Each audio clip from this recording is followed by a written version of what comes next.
Hi everybody, Janet Smarty Country Living, and I'm going to make some squash croquettes today. First time I've ever made them, so I hope they turn out all right. It's my aunt's recipe.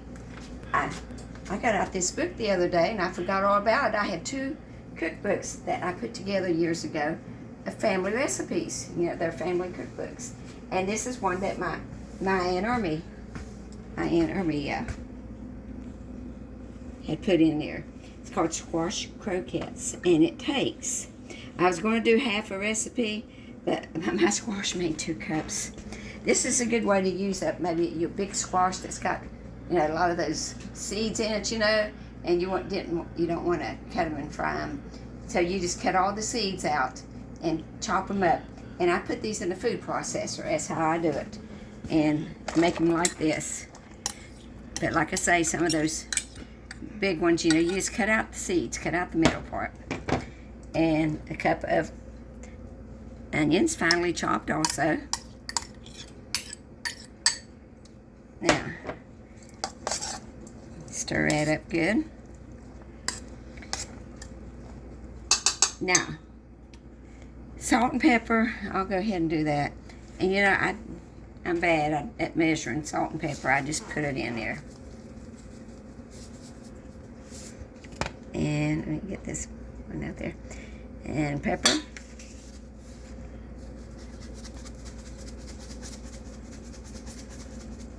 Now. And then an egg. Tell about your egg. Yeah, my egg. An egg well beaten. Well, I would have had this egg already beat up for you, but it was a double yolk. Now, ain't that pretty? So, I guess I had more egg than I should have. And I think, well, I've gotten a few double eggs before. Those are kind of neat. So I thought I'd show that off to you before I put it in here. Now, whoops. So let me just use that fork. There we go. Now stir it up good.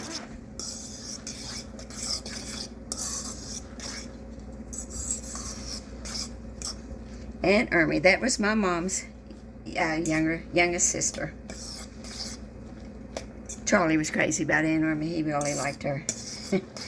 Now, and you put in a half a cup of all-purpose flour. So there it is. And stir in the flour. There were 10 kids in Mommy's family. Of course, one of them died when he was young. A little boy died when he was 2 years old. And there was a set of twins in there, too. There was 2 younger than Mommy. That was my Aunt Irma and my Uncle Leroy. So, now that's all there is to it. And you drop them by teaspoons in the hot oil. Now I've had this oil over here warm it up. We'll have to see if it's, you know, the right temperature or not.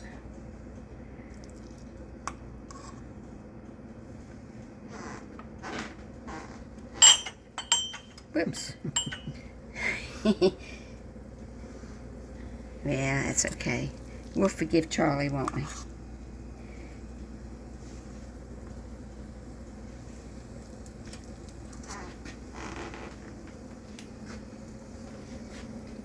Now, see, they might fall apart on me. That's it. I've never made these before.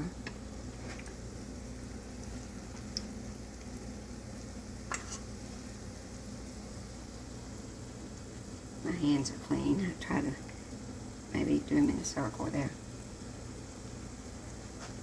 We try to keep clean hands around here. Charley gets infection so easy from germs. They say just touching doorknobs or anything can give him an infection.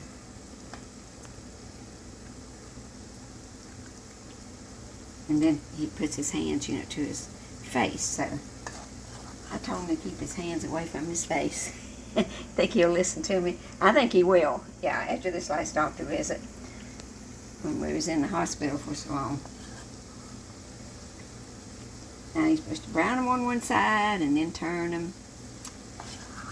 and then drain them. I think they'll be good. I like squash and I like onions.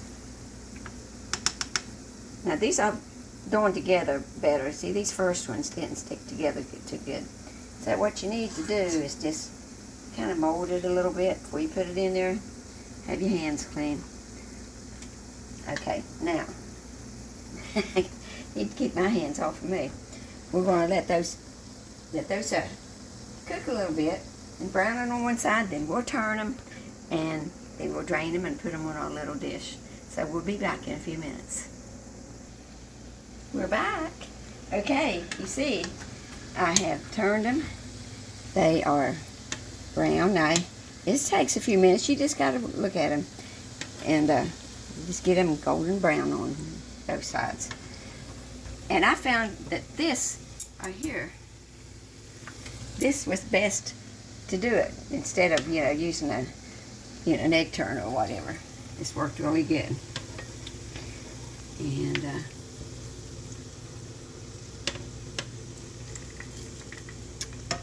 then one paper towel to drain.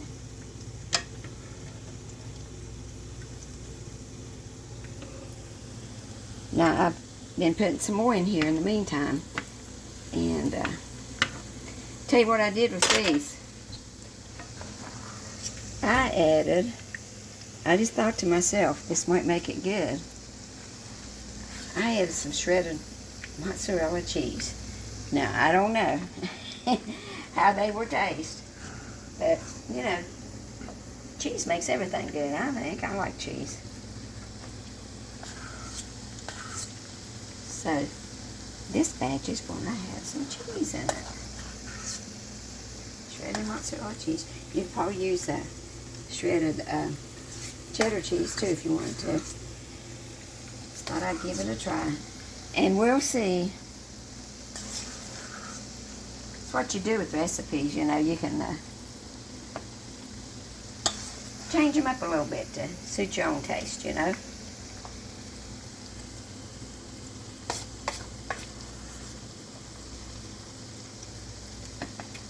we go. Now, let me see if I can get one more in there.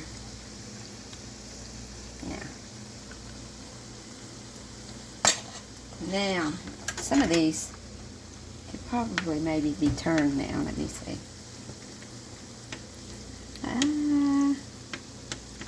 There we go. There. See, I had these in there a little bit longer, some of them. There we go. So whatever you think turns them the best, that's what you can do.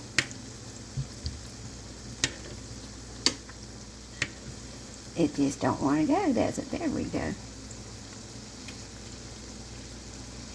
And I don't know. I think this one's been in there a while. There we go. Sure do smell good. I hope they taste as good as they smell. So we're going to finish these. It's the same way I did these. Let them get brown good on both sides. And we're going to put them out on here. And we're going to try them here in just a little bit, okay? So you're going to see me again when they're all finished. Our squash croquettes are ready. Now, the ones on the right has got shredded cheese in them, and these don't. And Charlie's going to give them a try and see if he likes them. He might have to add a little salt to them or something. He likes salt. But there we go, my Aunt Irma squash croquettes. So, y'all give them a try. Janet Smarter, Country Living.